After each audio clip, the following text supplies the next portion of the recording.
McAllister. Well, joining me now is the Conservative MEP Daniel Hannan. I mean, that timetable was always ambitious by Christmas, but it doesn't matter, it'll be done in February. I think it's already been done. All we're waiting now is to stage the row.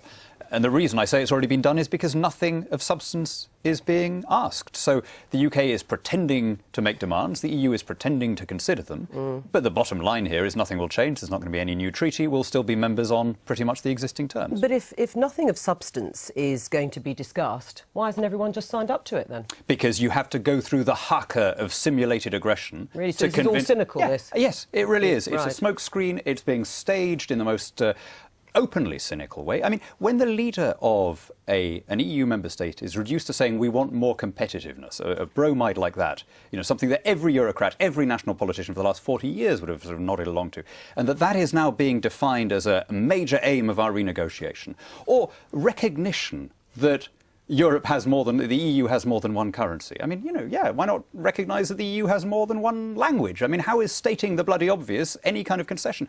That's when you can see that nothing of substance is being asked for. What about the in-work benefits and curbing those? That's the sticking point. We know that. That is a problem. It goes against one of the cornerstones of the European Union. But if there is a compromise on that, and there might be, that will be seen as a big victory. Well, remember that David Cameron began looking for an actual border control. He wanted to be able to set a quota for an upward, the total number of people who could come in from the EU, which, by the way, I think would be a very fair thing to do, right? I mean, there will be people watching this programme now, Brits of Commonwealth backgrounds, who have had huge difficulties, just getting auntie over for a wedding because of how we've had to crack down on visas from non-EU nationals in order to free up unlimited space for people who don't have any connection to this country.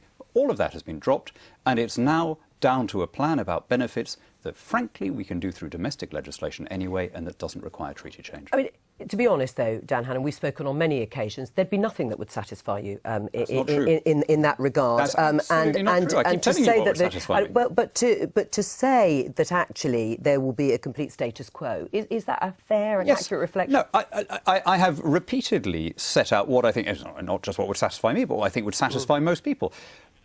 Parliament should ultimately be sovereign. In other words, the EU should not automatically be able to strike down parliamentary statutes. We should have more freedom to trade with non-EU countries. And we should be able to opt out of some of the areas of EU policy that have nothing to do with economics or trade, such as criminal justice, environment, defence, agriculture, fisheries. If we could get those things, I think everyone would be in favour of it. Isn't Dan Hannan right? There isn't anything of substance in this, and they're all playing a game, and that will, in the end, playing a game. Well, he's just listed things that he knows that we'll never ever get. Which of them is unreasonable? What's unreasonable about wanting Parliament to make its own laws? The Skeps are coming up with a kind of impossible wish list, and it is said that David Cameron is coming up with an entirely achievable wish list. Although they've been achieved already, Dan Hannan says. I mean, if you're saying things like no closer union, so I mean, what is the deal that they're going to do if it's already been done? Tell us how are they going to get the 4-year? How are they going to get the 4-year ban on migrant benefits through? I suspect it'll be wrapped in to the shift in domestic policy towards universal credits. It'll be something that we legislate for. So there's going to be no discrimination between EU. That's the fallback position. That's right. Because you can do that without any treaty change. But I really want to ask you, of the things that I was just saying, that we should, hire and fire our own lawmakers, that we should have more freedom to sign a trade agreement with Australia or India, what's so unreasonable? What for a sovereign country is an unreasonable? You're asking for a different settlement that is not on the table. It's just simply not on the table. If it was on the table, it'd be fine. But it isn't. It's what all the non-EU countries in Europe get. It's what the Swiss do. It's what the Norwegians do. It's in fact what the Macedonians do or the Turks. It's not pie in the sky. And we could have gone for a proper kind of economics-only, looser, semi-detached relationship. The Eurocrats were very, very clear that that was on offer. We have chosen not to ask for it. Fine, I don't blame the PM for that. He's never pretended to be a Eurosceptic. Good luck. It's not his fault that people have kind of projected things onto him. So where did he go wrong then? I mean, he doesn't agree. If he shouldn't have asked, or you don't blame him for not asking what you wanted to, what do you blame him for? I'm not. He takes a very different view of Britain's place in Europe. For me, he's quite happy with elements of political union. He didn't want to opt out good luck to him. Right. Ultimately, he gets one vote, I get one vote, you get one vote. These are the arguments that are going to be played out, obviously, all the way up to the referendum. What do you think is now going to happen in this campaign towards the referendum? I mean, I think that both camps in the referendum campaign are dominated by corporate interests. I'm not convinced at all that David Cameron is going to get anything out of this renegotiation. And if he did, would you back it?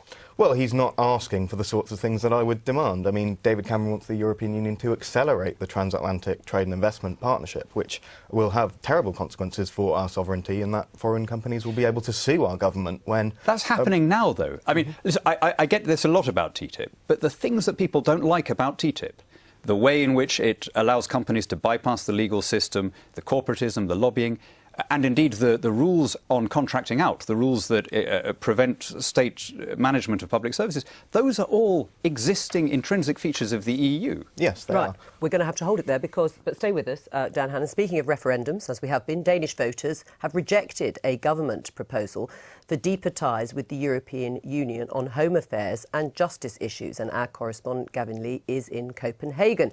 So, Gavin, what's your take on what this result means for Denmark? Well, two things strike me about the referendum. Firstly, just how confusing so many voters found the question. In fact, one voter came out of the polling station yesterday and said it's the most baffling referendum question in the history of the EU. And secondly, I think how many voters decided to vote with their hearts, their gut instinct, to say, do they want to embrace more EU or do they want to step back away from it? The government believes actually it's the external crises that really factored into this. So it's the Paris attacks, the threat of the terror on the borders, the migrant crisis as well, that played into people's feeling of Euroscepticism. And I think as well, going back to that question, it was deeply complex. Lots of analysts were saying that you either say yes, which meant you embrace a more flexible system when it comes to some technical areas of law, home affairs and justice, a bit like the British system, or they say no, and Denmark continues it opt-out it negotiated 20 years ago, and EU affairs to law and justice and cybercrime, terror, sharing of a police database, for example, called Europol. Well, Denmark risks being dropped from this. And I'll give you an example. This is an example of both the yes and no campaign. The posters you see everywhere in Copenhagen. This is the yes campaign, the government is showing. This is a female Danish police officer. It's talking about the lack of Europol if Denmark says no. And this is Elsinore Castle, made famous by Shakespeare's Hamlet. People said, what did it really mean? But this is the striking difference. This is the no campaign. More EU, no thanks. And that's what won it in the day. And I spoke to the Prime Minister yesterday, Lars Løkke Rasmussen, and I said to him, how much of a blow did he feel this was for Denmark? The Danes refused to take a step forward, you could say, and obviously I would like to have seen another outcome. It is still my feeling that the Danes are in favour of a strong cross-border cooperation between the Danish police and police in other European countries, and that was actually the main question. The reason why the Danes refused to choose what we have proposed is probably that there's this feeling of uncertainty, also given the fact that Europe is right now faced with other major problems, which we haven't really solved, the refugees crisis, etc. Right. Well, let's sort of think about the British referendum and what they've been saying about that in Denmark. Some of the Danish politicians have been drawing parallels with the upcoming British referendum. Yeah, particularly the Eurosceptic anti-immigration party, the Danish People's Party, and its leader, Christian Dale, who was saying that he believes that sovereignty is at stake for both countries. He said that the Danes are like the British in many ways, that the British will watch this and realise that there are factors, external issues, the migrant crisis, for example, that can lead people to say, well, hang on a minute, gut instinct comes into this. And for Britain, it's an issue about how simple people find the question when it comes to the referendum in the months or potentially within the next 2 years. Gavin Lee there in Copenhagen, thank you very much. Let's talk about some of that home affairs legislation, because there has been a debate, a row over whether we should be opting back in to some of the legislation, and it looks now as if the government, or Theresa May, would like that to happen. Yes, and I think they are making a mistake, which is, of course, the thing that the Danes have just voted against. When this referendum was called in Denmark, the pro-EU side, or the more integration side, had a 58 to 22% lead in the opinion polls. But Danes very bravely and level-headedly ignored the scaremongering and voted for the safer option. Do you think it is scaremongering? Yes, I think some of the arguments that were put by Danish Europhiles were plainly false, as in the Euro referendum in Denmark, as in the Maastricht referendum. And you can see this after the event. You know, you could see how calm the Prime Minister was there about saying that police cooperation was going to continue anyway, having spent the campaign saying that it couldn't. Right, but as you know, politicians here have warned about the dangers of coming out of European-wide home affairs, particularly in the light. Zombie attacks. And I mean, it is idiotic, some of what they're saying. And I don't think that our people will fall for it any more than the Danes did, because people understand that we were a sovereign, successful country for thousands of years, before or at least 1,000 years before the EU came along. We're perfectly capable of surviving as a country trading with our friends around the world. We're the 5th largest economy on the planet. We have the 4th largest military budget. We're one of the 5 permanent seat holders on the UN Security Council. We can just about make a go of it. But there's going to be a Commons vote on this. So, in fact, this may come ahead anyway of anything to do with the referendum in terms of opting back in on some of this Home Affairs legislation. On Prüm, yeah. Right. Yeah. And that's likely to happen, do you think? Yeah, they'll get it through. Right. Almost certainly they'll have to rely on Labour votes to get it through, because there'll be more than 6 Tories who will vote against.